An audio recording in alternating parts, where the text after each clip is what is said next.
Hi ಎಲ್ಲರಿಗೂ ನಮಸ್ಕಾರ ಸ್ನೇಹಿತರೆ. ಇವತ್ತಿನ ಈ ವಿಡಿಯೋದಲ್ಲಿ ಸ್ವರಾಜ್ ಟಾರ್ಗೆಟ್ 630 ಮಿನಿ ಟ್ರ್ಯಾಕ್ಟರ್ ಮಾರಾಟಕ್ಕೆ ಇರುವಂಥದ್ದು. ಈ ಗಾಡಿಯ ಪೂರ್ತಿ ಮಾಹಿತಿ ಇನ್ಫಾರ್ಮೇಷನ್ ಕೊಡ್ತೇನೆ. ಪೂರ್ತಿಯಾದ ಮಾಹಿತಿ ಇನ್ಫಾರ್ಮೇಷನ್ಗಾಗಿ ಈ ವಿಡಿಯೋನ ಕೊನೆವರೆಗೆ ಸ್ಕಿಪ್ ಮಾಡದೆ ನೋಡಿ ಸ್ನೇಹಿತರೆ. ಹಾಗೆ ನೀವು ನಮ್ಮ ಚಾನಲ್ನ ಹೊಸದಾಗಿ ನೋಡ್ತಿದ್ರೆ ದಯವಿಟ್ಟು ನಮ್ಮ ಚಾನಲ್ನ ಸಬ್ಸ್ಕ್ರೈಬ್ ಮಾಡ್ಕೊಳ್ಳಿ, ಆದಷ್ಟು ಶೇರ್ ಮಾಡಿ, ಆದಷ್ಟು ಸಪೋರ್ಟ್ ಮಾಡಿ. ಯಾವುದೇ ಕಾರಣಕ್ಕೂ ಆನ್ಲೈನ್ ಪೇಮೆಂಟ್ ಎಲ್ಲ ಮಾಡ್ಲಿಕ್ಕೆ ಹೋಗಬೇಡಿ. ಗಾಡಿ ಹತ್ರ ಹೋಗಿ ಗಾಡಿ ನೋಡಿ ಇಂಟ್ರೆಸ್ಟ್ ಇದ್ದರೆ ಮಾತ್ರ ಪರ್ಚೇಸ್ ಮಾಡ್ಕೊಳ್ಳಿ ಸ್ನೇಹಿತರೆ. ಇದು ಸ್ವರಾಜ್ ಟಾರ್ಗೆಟ್ 630 2025ನೇ ಮಾಡಲ್, 2025 ಮಾಡಲ್ನ ಗಾಡಿ. 5 ತಿಂಗಳ ಹಳೆಯ ಟ್ರ್ಯಾಕ್ಟರ್ ಅಂತೆ, 5 ಮಂತ್ ಓಲ್ಡ್ ಟ್ರ್ಯಾಕ್ಟರ್ ಅಂತೆ, ಅಂದರೆ ಫೆಬ್ರವರಿ ತಿಂಗಳ ಗಾಡಿ ಅಂತೆ ಸ್ನೇಹಿತರೆ. ಗಾಡಿ 30 HP 30 ಹಾರ್ಸ್ ಪವರ್ನ ಗಾಡಿ ಸ್ನೇಹಿತರೆ.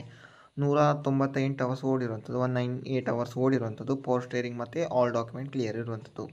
4 ವೀಲ್ ಡ್ರೈವ್ ಗಾಡಿ ಆಗಿರ್ತದೆ. ಗಾಡಿ ಆಯಿಲ್ ಬ್ರೇಕ್ ಮತ್ತು ಆಯಿಲ್ ಕ್ಲಚ್ ಇರುವಂಥದ್ದು. ಗಾಡಿ ಇರುವಂಥ ಲೊಕೇಶನ್ ಬಿಜಾಪುರ ಡಿಸ್ಟ್ರಿಕ್ಟಲ್ಲಿ ಈ ಗಾಡಿ ಮಾರಾಟಕ್ಕೆ ಸಿದ್ಧವಾಗಿರುವಂಥದ್ದು. ಈ ಗಾಡಿಯ ರೇಟ್ 4,90,000 4,90,000 ಅಂತ ಹೇಳಿದ್ದಾರೆ. ರೇಟ್ ನೆಗೋಷಿಯಬಲ್ ಮಾಡಿ ಕೊಡ್ತಾರೆ. ಓನರ್ ನಂಬರ್ ಟೈಟಲಲ್ಲಿ ಕೊಟ್ಟಿದ್ದೇನೆ, ಕಾಲ್ ಮಾಡಿ ಮಾತಾಡಿ. ಓಕೆ, ವಿಡಿಯೋ ನೋಡೋದಕ್ಕೆ ಧನ್ಯವಾದ. Thank you for watching. Okay, bye bye, ನಮಸ್ಕಾರ.